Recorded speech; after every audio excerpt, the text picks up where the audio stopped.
First, can I have you introduce yourself? All right, I'm David Farmer. I'm the Director of Budget and Administrative Services for Scott County, Iowa.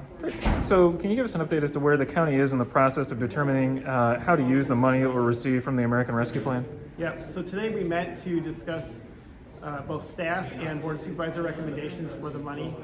Over the past couple months, we've collected staff recommendations, developed them, tried to line them up with ARPA guidelines and both the strategic plan of the county for viable projects. And about how much money is the county expected to receive from the federal legislation? Scott County is supposed to get about $33.5 million from the federal legislation. Okay. And can you tell me a little bit some of the priorities or recommendations identified that were discussed today?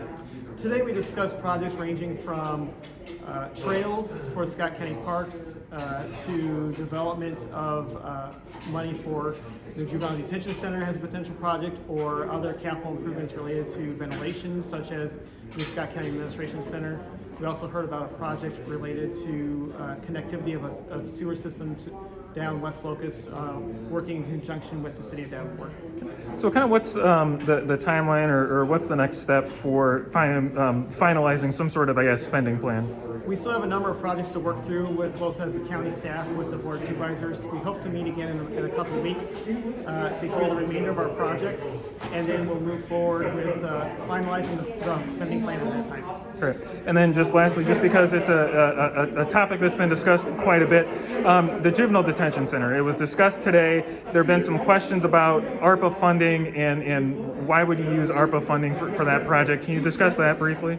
Yes, the funding for the Juvenile Detention Center, as we read the ARPA language and frequently asked questions, does allow enabling of one-time spending on capital improvement to respond to COVID. And our current facility needs additional improvements, particularly related to medical bays or isolation centers.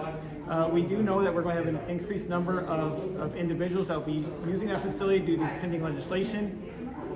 So we're looking to combine both projects into one.